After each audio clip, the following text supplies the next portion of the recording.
Breaking news చూస్తున్నాం. AP cabinet భేటీలో రవాణా శాఖ మంత్రి భావోద్వేగం చెందారు. కేబినెట్ సమావేశంలో కన్నీళ్లు పెట్టుకున్నారు రామ్ ప్రసాద్ రెడ్డి. అయితే అన్నమయ్య జిల్లా కేంద్రం రాయచోటిని మదనేపల్లికి మారుస్తూ కేబినెట్ నిర్ణయం తీసుకుంది.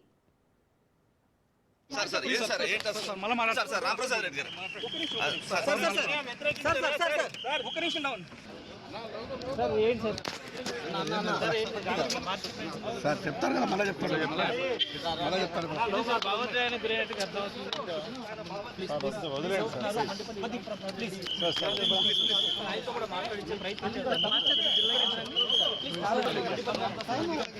సార్ మండిపల్లి గారు రామ్ ప్రసాద్ రెడ్డి ఒకసారి సార్ మండిపల్లి గారు సార్ ఏం సార్ ఏం సార్ ఏమన్నా విషయం తీసుకున్నారా సార్? రామప్రసాద్ రెడ్డి గారు ఒక నిమిషం డౌన్. ఏపీ కేబినెట్ భేటీలో రవాణా శాఖ మంత్రి భావోద్వేగం చెందారు. కేబినెట్ సమావేశంలో కన్నీళ్లు పెట్టుకున్నారు రామ్ ప్రసాద్ రెడ్డి. అన్నమయ్య జిల్లా కేంద్రం రాయచోటిని మదనపల్లికి మారుస్తూ కేబినెట్ నిర్ణయం తీసుకుంది.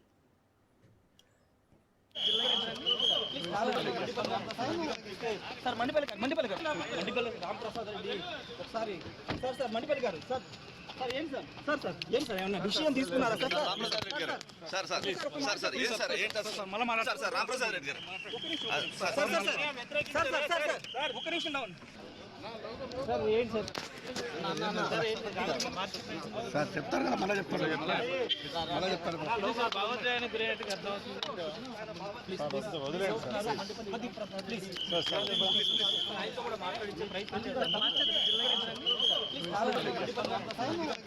సార్ మండిపల్లి గారు రామ్ ప్రసాద్ రెడ్డి ఒకసారి సార్ మండిపల్లి గారు సార్ ఏం సార్ ఏమన్నా విషయం తీసుకున్నారా సార్? రామప్రసాద్ రెడ్డి గారు ఒక నిమిషం డౌన్. సార్ చెప్తారు కదా, మళ్ళీ చెప్తారు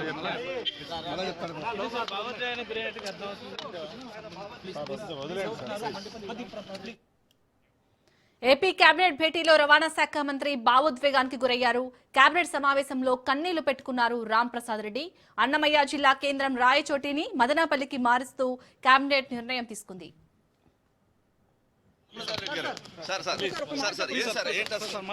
రామప్రసాద్ రెడ్డి గారు ఒక నిమిషం డౌన్. సార్ చెప్తారు కదా, మళ్ళీ చెప్తారు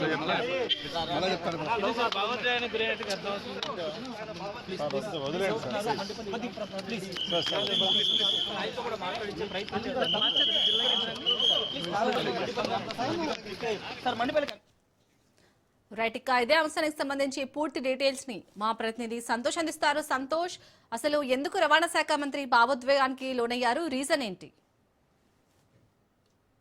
కేబినెట్ సమావేశంలో కీలక పరిణామం చోటు చేసుకుందని కూడా తెలుస్తోంది. ఎందుకంటే ఏపీలో జిల్లాల పునర్విభజనకు సంబంధించినటువంటి అంశాన్ని అయితే కనుక ప్రస్తావించగా, దీనికి సంబంధించి ఇప్పటికే రాయలసీమలో ఉన్నటువంటి అన్నమయ్య జిల్లా కేంద్రమైనటువంటి రాయచోటిని అయితే కనుక ఏదైతే ఇటు మదనపల్లిలో విలీనం చేస్తున్నటువంటి నేపథ్యంలోనే దీనికి సంబంధించి ఇప్పటికే నిరసనల శాఖ అయితే కనుక ప్రజల నుంచి రావడంతో పాటు ఆత్మహత్యలకు సంబంధించినటువంటి అంశాలు అనేది కూడా చోటు చేసుకున్నటువంటి పరిస్థితులు కూడా కనబడతా ఉన్నాయి. అయితే దీనికి సంబంధించి ఈ రోజు కేబినెట్ లో ప్రస్తావనకి రాగా, ఏదైతే జిల్లాల పునర్విభజనకి సంబంధించినటువంటి ఆమోద ముద్ర వేసే ముందు కూడా ఇటు అక్కడ ఉన్నటువంటి ప్రజలకు సంబంధించినటువంటి అంశాల్లో అయితే కనుక ఇటు మంత్రి మండిపల్లి రామ్ ప్రసాద్ రెడ్డి అయితే కనుక తెలియజేయడం కూడా జరుగుతోంది. దీనికి సంబంధించి ఈ రోజు ఏదైతే రాయచోటిని మదనపల్లి కేంద్రంగా చేస్తున్నటువంటి తీరునైతే కనుక అక్కడ ఉన్నటువంటి మంత్రి మండిపల్లి రామ్ ప్రసాద్ రెడ్డి అయితే కనుక కన్నీటి భావోద్వేగానికి అయితే కనుక గురవడం కూడా జరుగుతూ ఉంది. అయితే అనంతరం కూడా కేబినెట్ సమావేశం ముగిసిన అనంతరం కూడా బయటికి వచ్చి తన ఛాంబర్ లోకి వెళ్లే ముందు కూడా అక్కడ నుంచి ఏదైతే 1వ నెంబర్ బ్లాక్ నుంచి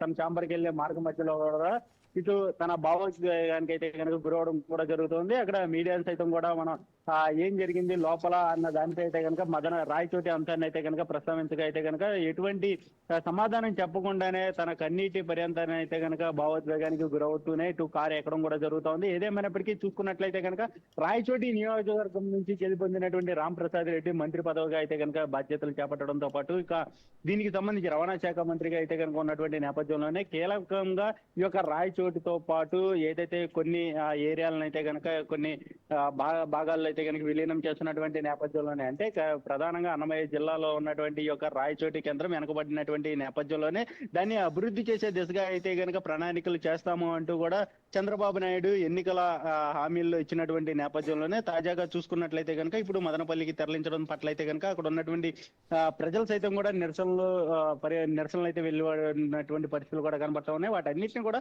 పరిగణలోకి తీసుకొని రాయచోటి ప్రాంత ప్రజలకు ఏ విధంగా సమాధానం చెప్తారు అన్న దానిపై అయితే కనుక చెప్పాల్సి ఉన్నటువంటి మంత్రి సైతం కూడా ఎటువంటి సమాధానం చెప్పకుండా మౌనంగానే వెళ్ళిపోవడం పట్ల అయితే కనుక ఇక రాయచోటిని అయితే మదనపల్లి విలీనం చేసే పరిస్థితులు కూడా కనబడుతున్నాయని కూడా తాజాగా తెలుస్తూ ఉంది. అదేవిధంగా ఇక రాజంపేట ఒంటిమిట్టను సైతం కూడా ఇటు కడపలో విలీనం చేస్తున్నటువంటి నేపథ్యం, అదేవిధంగా రైల్వే కోడూరుని తిరుపతిలోకి తీసుకురావడం, ఇటువంటి ప్రాంతాలు సున్నితమైనటువంటి అంశాలు అయితే కనుక ఇటు ఆ యొక్క ప్రాంత ప్రజలైతే కనుక తీవ్రంగా వ్యతిరేకిస్తున్నటువంటి పరిస్థితులు కూడా కనబడతా ఉన్నాయి. ఏదేమైనప్పటికీ ఈ రోజు జరిగినటువంటి కేబినెట్ సమావేశంలో మంత్రి రామ్ ప్రసాద్ రెడ్డి అయితే కనుక కన్నీటి పర్యంతానికి గురవడంతో పాటు బయటకు వచ్చిన అనంతరం కూడా తన యొక్క భావోద్వేగానికి అయితే కనుక గురవడం కూడా జరుగుతుంది. ఏదేమైనప్పటికీ ఇటు ఆ ప్రాంత ప్రజలకైతే కనుక మంత్రి రామ్ ప్రసాద్ రెడ్డి ఏం చెప్పబోతా ఉన్నారు అన్న దానిపై అయితే కనుక ఉత్కంఠ నెలకొందని కూడా తెలుస్తోంది. ఎందుకంటే ఇప్పటికే ప్రజలు నిరసన చేస్తున్నటువంటి నేపథ్యంలో దానికి సంబంధించి ఆ యొక్క టీడీపీ నాయకులు సైతం కూడా ఆ ప్రాంత ప్రజలకైతే కనుక ఏదైతే భరోసా ఇస్తూ కూడా దానికి సంబంధించి సంఘీభావం కూడా తెలుపుతున్నటువంటి పరిస్థితులు కూడా తాజాగా చూసుకున్నట్లయితే కనుక జిల్లాల పునర్విభజన అనేది కూడా ఈ యొక్క అంశం అనేది ముందుకు వెళ్తున్నటువంటి నేపథ్యంలోనే ఇంకా అంతా అయిపోయింది అన్న దానిపై అయితే కనుక ఇటు మంత్రి రామ్ ప్రసాద్ రెడ్డి ఒక సమాధానం చెప్పకనే చెప్పినట్టు కూడా తెలుస్తా ఉంది. Right, thank you Santosh.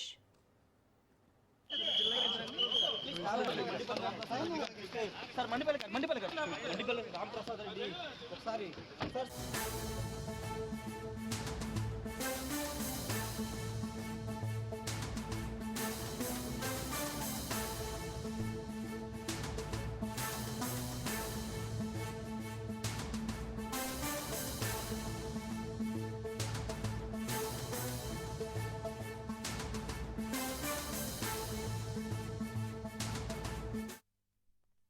Breaking news చూస్తున్నాం. సీఎం ఛాంబర్ లో మంత్రులతో రేవంత్ భేటీ అయ్యారు. నీటి వాటాల విషయంలో మంత్రులందరూ అలర్ట్ గా ఉండాలని సూచించారు. ఇక సభకు మంత్రుల అటెండెన్స్ మిస్ అవ్వద్దు అని చెప్పారు. అలాగే బీఆర్ఎస్ ఉనికిని కాపాడుకునే పనిలో ఉందని చెప్పారు. ప్రతిపక్షాలకు కౌంటర్ ఇవ్వాలని సూచించారు. అలాగే ప్రతిపక్షం అడిగే ప్రతి అంశానికి సమాధానం ఇవ్వాలన్నారు. 4న మళ్లీ బీఎస్సీ పెడతామన్నారు రేవంత్.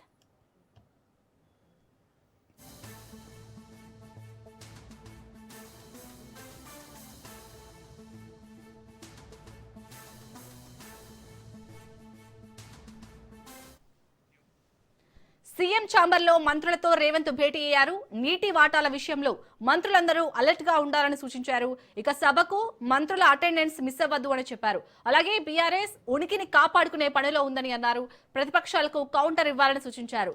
ఇక ప్రతిపక్షం అడిగే ప్రతి అంశానికి సమాధానం ఇవ్వాలన్నారు. 4న మళ్లీ బీఎస్సీ పెడతామన్నారు రేవంత్. రైట్, ఇక ఈ అంశానికి సంబంధించి పూర్తి డీటెయిల్స్ ని రాజిరెడ్డి అందిస్తారు. రాజిరెడ్డి, ఇటు మంత్రులకు సీఎం రేవంత్ ఎలాంటి దిశానిర్దేశం చేశారు నీటి వాటాలకు సంబంధించి? మొత్తానికి అసెంబ్లీ సమావేశంలో మంత్రుల అటెండెన్స్ మస్ట్గా ఉండాలి, 100% ఉండాలి.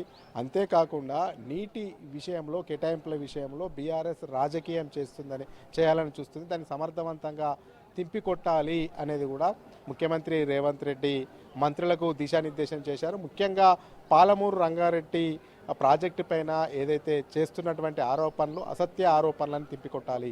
ముఖ్యంగా కేసీఆర్ ఏదైతే అవకాశం దొరికితే దాన్ని వదిలిపెట్టడు.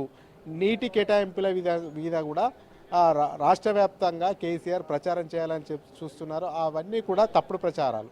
ఆ ప్రచారాలను సమర్థవంతంగా తిప్పికొట్టాలి. అదేవిధంగా జిల్లా వైజ్గా మంత్రులు నీటి కేటాయింపుల మీద, నీటి వాటాల మీద ప్రిపేర్ కావాలి.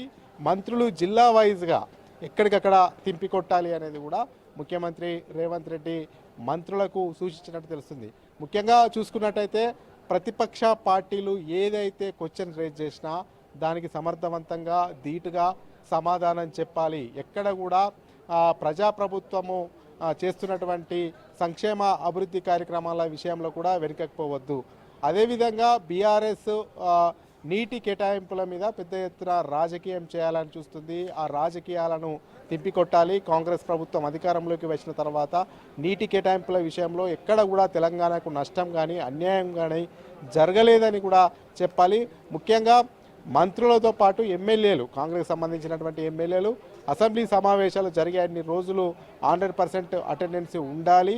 అదేవిధంగా ప్రతిపక్ష పార్టీలకు కౌంటర్ అటాకింగ్ కూడా చేయాలి. అదేవిధంగా మంత్రులైతే ప్రతి సబ్జెక్టు పైన, ప్రతి అంశం పైన కూడా ప్రిపేర్ అయి ఉండాలి. ఖచ్చితంగా ఏదైతే ప్రతిపక్షాలు లేవనెత్తారో వాటికి ధీటుగా సమాధానం చెప్పాలి అనేది కూడా ముఖ్యమంత్రి మంత్రులకు సూచించినట్టు తెలుస్తుంది. అంతేకాకుండా మంత్రులు సంబంధిత డిపార్ట్మెంట్స్ పైన కూడా ఏదైతే సభలో చర్చ జరిగినా ఆ సందర్భంలో తిప్పికొట్టాలి. నీటి కేటాయింపుల విషయంలో ఏదైతే బీఆర్ఎస్ అసత్య ప్రచారాలు చేస్తుందో ఆ అసత్య ప్రచారాలను అసెంబ్లీ వేదికగానే సమర్థవంతంగా తిప్పికొట్టాలనేది కూడా ముఖ్యమంత్రి చెప్పినట్టు తెలుస్తుంది. అంతేకాకుండా నీళ్లు, నిధులు, నియామకాల కోసమే తెలంగాణ ఉద్యమం వచ్చింది కాబట్టి నీళ్ళు అనేది కీలకమైన అంశం కాబట్టి మరోసారి నీళ్ళ అంశాన్ని తీసుకొని తెలంగాణ వ్యాప్తంగా సెంటిమెంట్ రాజేసే అవకాశం చూస్తుంది. అందులో కేసీఆర్ నిష్ణాతుడు.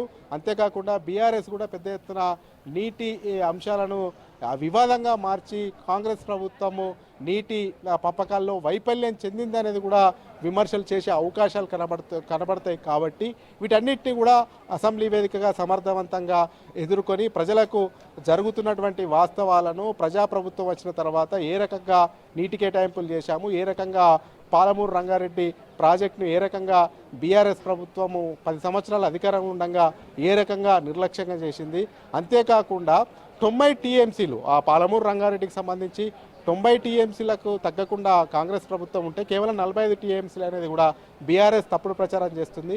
వీటన్నిటిని కూడా తిప్పికొడుతూ అసెంబ్లీ వేదికగా ఘాటుగా స్పందించాలి. ఎప్పటికప్పుడు ప్రతిపక్షాలు అడిగిన వాటి అన్నిటికీ కూడా సమాధానం చెప్పాలి. ముఖ్యంగా బీఆర్ఎస్ ఏదైతే నీటి వివాదాలు లేపుతుందో వాటిని ఖచ్చితంగా ఘాటుగా తిప్పికొట్టాలనేది కూడా ముఖ్యమంత్రి రేవంత్ రెడ్డి మంత్రులకు దిశానిర్దేశం చేసినట్టు తెలుస్తా ఉంది. Shalini. Right, thank you Raj Reddy.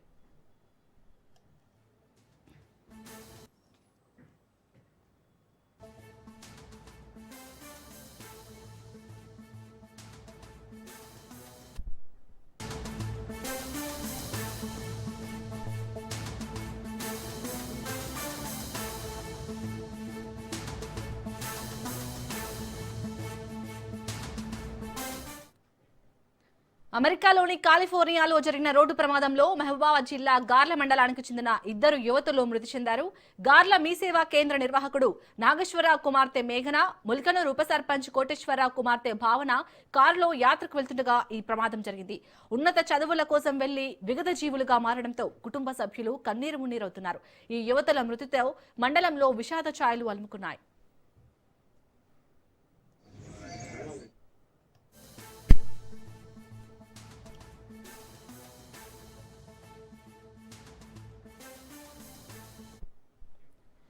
అమెరికాలోని కాలిఫోర్నియాలో జరిగిన రోడ్డు ప్రమాదంలో మహబూబాబాద్ జిల్లా గార్ల మండలానికి చెందిన 2 యువతులు మృతి చెందారు. గార్ల మీసేవా కేంద్ర నిర్వాహకుడు నాగేశ్వరరావు కుమార్తె మేఘన, ముల్కనూరు ఉప సర్పంచ్ కోటేశ్వరరావు కుమార్తె భావన కారులో యాత్రకు వెళ్తుండగా ఈ ప్రమాదం జరిగింది. ఉన్నత చదువుల కోసం వెళ్లి విగత జీవులుగా మారడంతో కుటుంబ సభ్యులు కన్నీరు మున్నీరవుతున్నారు. ఈ యువతుల మృతితో మండలంలో విషాద ఛాయలు అలుముకున్నాయి. రైట్గా ఇదే అంశానికి సంబంధించి పూర్తి డీటెయిల్స్ ని మా ప్రతినిధి చంద్రశేఖర్ అందిస్తారు. చంద్రశేఖర్. మహబూబాబాద్ జిల్లా గార్ల మండల కేంద్రంలో అయితే కొంత విషాద ఛాయలు అలుముకున్నాయి. ఇటు మహబూబాబాద్ జిల్లా గార్ల మండలానికి చెందిన మీసేవా నిర్వాహకుడు నాగేశ్వరరావు కుమార్తె మేఘన, అలాగే ముల్కనూరు ఉప సర్పంచ్ కోటేశ్వరరావు కుమార్తె భావన ఇటు అమెరికాలోని కాలిఫోర్నియాలో చదువుకుంటున్నారు. నిన్న వారు బయటికి తీర్థయాత్ర కోసం వెళ్లిన క్రమంలో జరిగిన యాక్సిడెంట్ లో వారు మృతి చెందారు. మంచి చదువుకొని ఎంతో ఉన్నత స్థానానికి వెళ్తారనుకున్న 2 విద్యార్థినులు చనిపోవడంతో వారి కుటుంబాల్లో అయితే విషాద ఛాయలు అలుముకున్నాయి. ప్రస్తుతం గార్ల మండలంలో వారి కుటుంబ సభ్యులు కానీ వారి బంధుమిత్రులు అంతా కూడా తీవ్ర దుఃఖంలో మునిగిపోయారు. ప్రస్తుతం అక్కడ వారు చెప్తున్నారు ఒకటే, మేము ఎంతో ఆశపడి వారిని అమ్మాయిలైనప్పటికీ మంచి చదువులు చదువుకోవాలని అమెరికాలోని కాలిఫోర్నియాకి పంపించడం జరిగింది. విధి ఆడిన వింత నాటకంలో 2 అమ్మాయిలు చనిపోవడం అయితే 2 కుటుంబాల్లో తీవ్ర విషాదాన్ని నింపాయని చెప్పేసి అయితే వారు ఆవేదన వ్యక్తం చెందుతున్నారు. అలాగే ఇటు అధికారులు కూడా స్పందించి తొందరగా వారి యొక్క మృతదేహాలను తిరిగి వారి సొంత గ్రామాలకు తీసుకొచ్చే విధంగా సహాయం చేయాలని అధికారులు కానీ ఇటు ప్రభుత్వ పెద్దలు సహాయం చేయాలని వేడుకుంటున్న పరిస్థితి ఉంది Shalini. Right, thank you Chandrasekhar.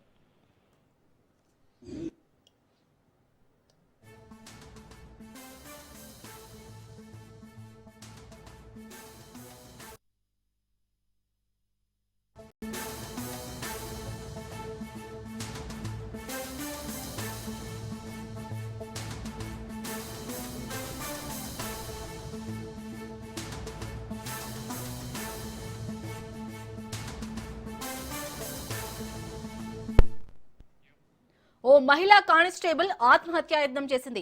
Hyderabad Uppal PS పరిధిలోని పద్మావతి కాలనీలో ఈ ఘటన చోటు చేసుకుంది. కుటుంబ సమస్యలతో ప్రమీల అనే మహిళ కానిస్టేబుల్ బిల్డింగ్ పై నుండి దూకి ఆత్మహత్య యత్నం చేసింది.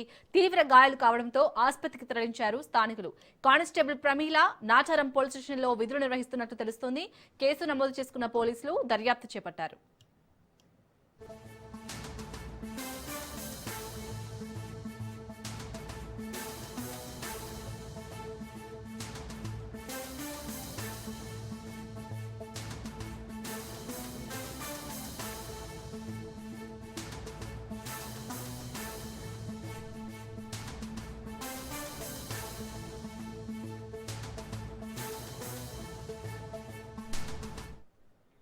ఓ మహిళా కానిస్టేబుల్ ఆత్మహత్యా యత్నం చేసింది.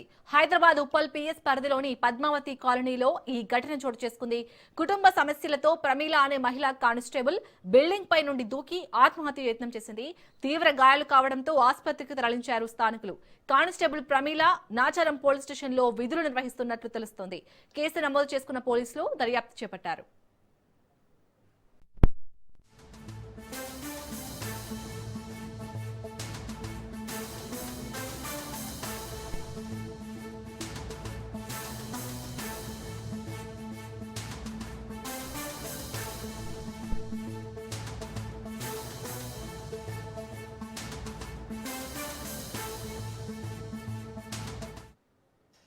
ప్రజా ఫిర్యాదుల పరిష్కార వేదికలో ఓ వ్యక్తి పురుగుల మందు తాగే ప్రయత్నం చేసిన సంఘటన కాకినాడ జిల్లాలో చోటు చేసుకుంది.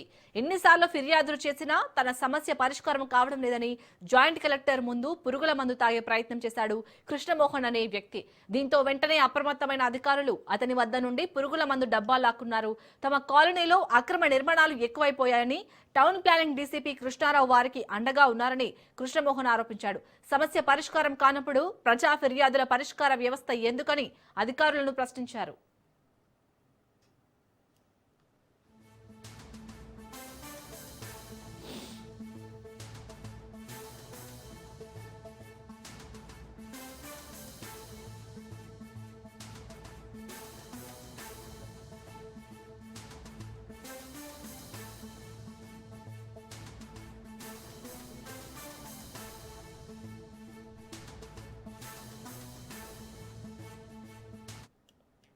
ప్రజా ఫిర్యాదుల పరిష్కార వేదికలో ఓ వ్యక్తి పురుగుల మందు తాగే ప్రయత్నం చేసిన సంఘటన కాకినాడ జిల్లాలో చోటు చేసుకుంది.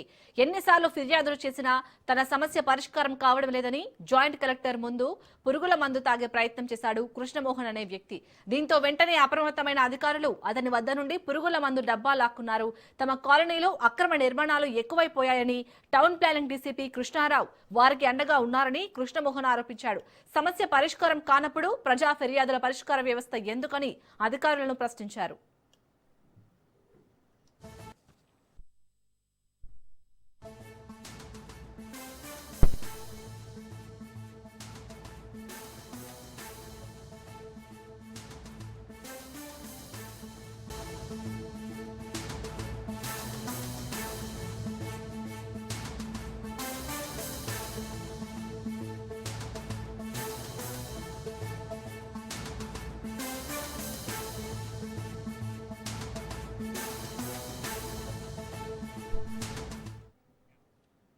నల్గొండ జిల్లా చిట్యాల పట్టణ కేంద్రంలో రైతులు ఆందోళనకు దిగారు.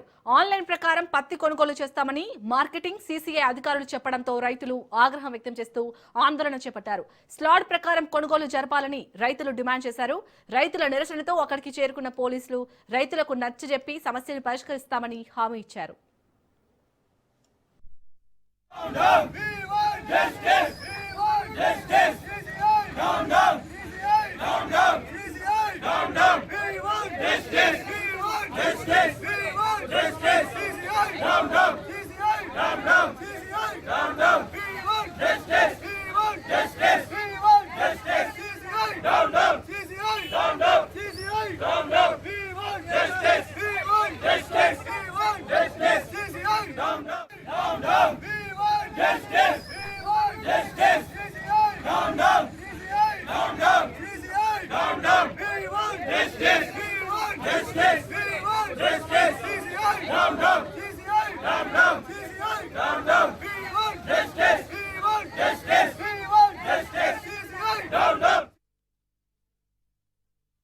ఇక్కడి కంపెనీ కాడికి వచ్చిన తర్వాత వీళ్ళు ఏమంటారు, మా కంప్యూటర్లో ఎంత అయితే చూపిస్తుందో అంతే తీసుకుంటాం అంటారు.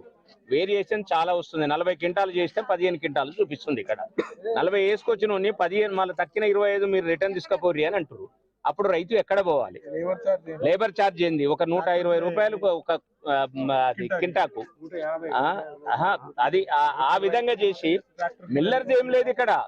వాళ్ళు అధికారులు CCI ఏముంటుంది, మొత్తం ఇది హెడ్ ఆఫీస్ లో ఉంది, మా దగ్గర ఏం లేదు, మా చేతిలో ఏం లేదు, మా దగ్గర చూపించిందే మేము తీసుకుంటాం, లేకపోతే మీరు తీసుకొని పోండి.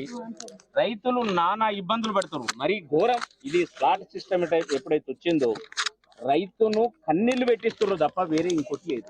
అంటే మేము వెహికల్ ఛార్జెస్ ఒక 2000 పెట్టి వెహికల్ ఛార్జెస్, లేబర్ ఛార్జెస్ ఒక 5000 పెట్టి తొక్కిచ్చి ఇంత దూరం తీసుకొచ్చిన తర్వాత మేము 17 క్వింటాలు దింపుకుంటామంటే మేము ఎక్కడ పోవాలి?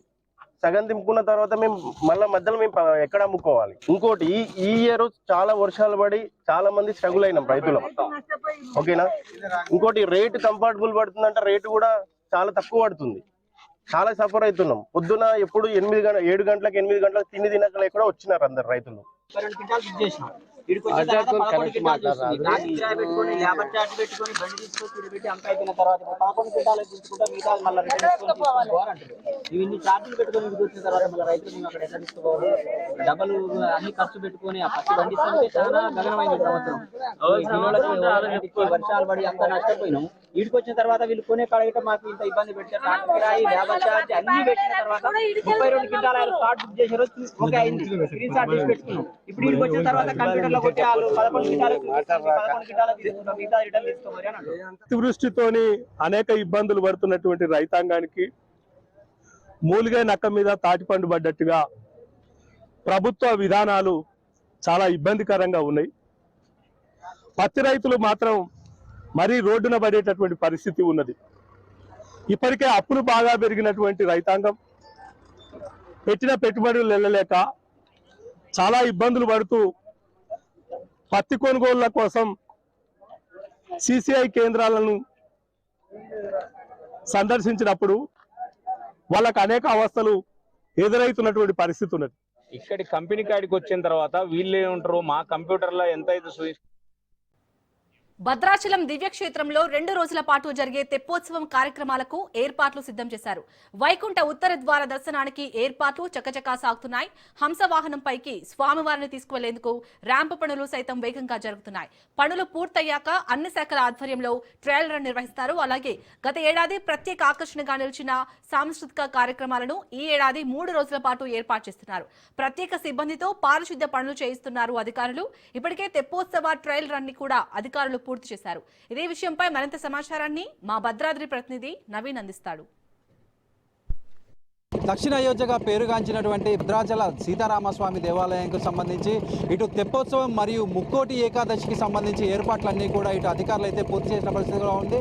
అయితే ముఖ్యంగా మనం చూసుకుంటే ఏదైతే ముక్కోటి ఏకాదశికి ముందు రోజు ఏదైతే తెప్పోత్సవం అంటే హంసవాహనంలో రాజమండ్రి నుంచి తీసుకొచ్చినటువంటి ప్రత్యేక వాహనంలో హంసవాహనంలో ఈ యొక్క సీతారామ లక్ష్మణ సమేత విగ్రహాలను అయితే ఈ యొక్క గోదావరి నదిలో అయితే ఊరేగిస్తారు. అయితే దీనికి సంబంధించి ఏదైతే విజువల్స్లో చూసుకోవచ్చు ఆ విజువల్స్కి సంబంధించినటువంటి హంసవాహనంలోనే ఈ యొక్క అంటే ఈ సీతారాములందరినీ కూడా సీతారామ సమేత లక్ష్మణ వీరిని ఈ యొక్క గోదావరి నదిలో అయితే విహరింప చేస్తూ ఉంటారు. అయితే దీనిని కనుల విందుగా ఏదైతే ఉమ్మడి తెలుగు రాష్ట్రాలతో కాకుండా ఇటు ఛత్తీస్గఢ్ అదేవిధంగా ఒరిస్సా ప్రాంతం నుంచి అనేక మంది కూడా ఈ యొక్క అంటే ఈ రమణీయమైన దృశ్యాన్ని చూసేందుకు ఈ యొక్క భద్రాచలం చేరుకుంటూ ఉంటారు. అయితే ఈ యొక్క హంసవాహనం ఈ యొక్క గోదావరిలో విహరిస్తున్న నేపథ్యంలో ఇటు గోదావరి ఒడ్డున ఈ యొక్క బాణాసంచా కావచ్చు ఒక కనువిందుగా ఈ యొక్క సుందర రమణీయ ఆకర్షణీయమైన దృశ్యాలు అయితే ఉంటాయి. దీన్ని చూసేందుకైతే అనేక మంది తెలుగు భక్తులే కాక అనేక మంది కూడా ఇక్కడికి వస్తూ ఉంటారు. అయితే దీనికి సంబంధించి అధికారులు అయితే పూర్తి ఏర్పాట్లు చేసినట్లుగా కూడా మనం చూడొచ్చు.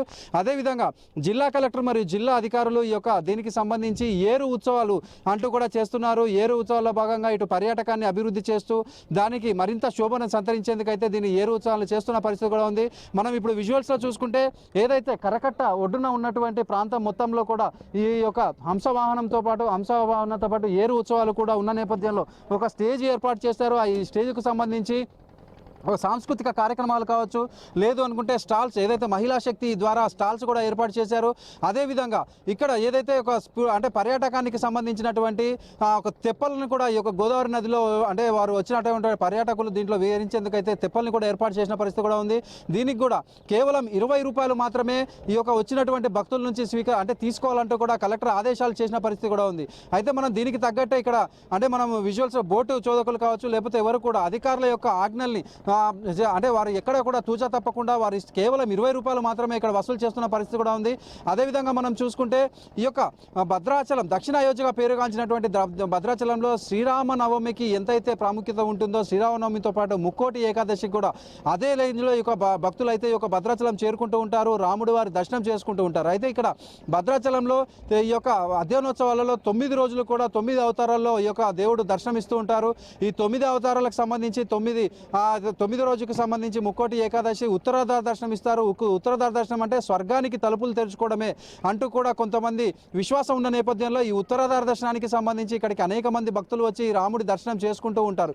అయితే ఈ ముక్కోటి ఏకాదశికి ముందు రోజు జరిగేటటువంటి తెప్పోత్సవం అయితే చాలా కనుల విందుగా ఇటు అంటే జిల్లాధికారులు అయితే దీనికి ఏర్పాటు చేస్తారు. దీనికి జిల్లా మంత్రులు కావచ్చు, లేకపోతే మరికొంతమంది కూడా వచ్చే అవకాశం ఉన్నట్లుగా కూడా చూడొచ్చు. అయితే దీనికి సంబంధించి మొత్తం ఏర్పాట్లన్నీ కూడా పూర్తి చేసినట్లుగా మనం చూడొచ్చు. అయితే దీనికి సంబంధించినటువంటి అంటే ఇప్పుడు ఆ వాహనం ఏదైతే ఈ వాహనానికి సంబంధించి మొత్తం ఏర్పాట్లు పూర్తి చేస్తున్నారు. దానికి అంటే దేవతా మూర్తులు కూర్చునేందుకు సంబంధించినటువంటి మండపం కావచ్చు, లేకపోతే ఆ వాహనం కావచ్చు, మొత్తం ఏర్పాట్లు పూర్తయ్యాయి. అదేవిధంగా ఈ యొక్క కరకట్ట మించి అంతా వీక్షించేందుకు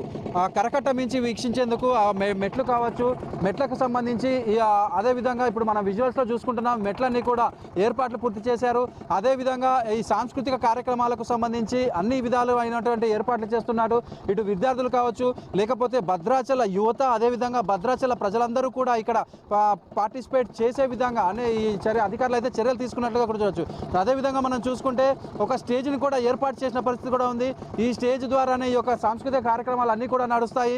అదేవిధంగా మనం చూసుకుంటే మహిళా శక్తి కింద ఏర్పాటు చేసినటువంటి స్టాల్స్లో అంటే ముఖ్యంగా మనం భద్రాద్రి కొత్తగూడెం జిల్లాను తీసుకుంటే భద్రాద్రి కొత్తగూడెం జిల్లా గిరిజన జిల్లాలో ఉండేటువంటి వస్తువులు ఏదైతే ఇక్కడ దొరికేటటువంటి సాంప్రదాయ వస్తువులు కావచ్చు, లేకపోతే గిరిజనులు వాడేటటువంటి వస్తువులన్నింటినీ కూడా స్టాల్స్ రూపంలో మహిళా శక్తికి ఇచ్చేందుకు అయితే ఇచ్చారు. అదేవిధంగా గోదావరి నది ఒడ్డున ఒక క్యాంప్ ఏర్పాటు చేశారు. క్యాంపులో క్యాంప్ ఫైర్ కావచ్చు, లేకపోతే హట్స్ కావచ్చు, వీటన్నిటిని వచ్చేటటువంటి పర్యాటకులు ఆనందాన్ని వాళ్ళ ఆహ్లాదాన్ని పంచుకునే విధంగా ఈ యొక్క దీన్ని అయితే ఏర్పాటు చేసినట్లుగా కూడా చూడవచ్చు. మొత్తంగా మనం చూసుకుంటే 29-30 జరిగేటటువంటి తెప్పోత్సవం, అదేవిధంగా ముక్కోటి ఏకాదశికి సంబంధించి ఏర్పాట్లన్నీ కూడా అధికారులు పూర్తి చేసినట్లుగా చెప్పొచ్చు. కెమెరామెన్ మధుతో నవీన్, రాజ్ న్యూస్, భద్రాద్రి జిల్లా.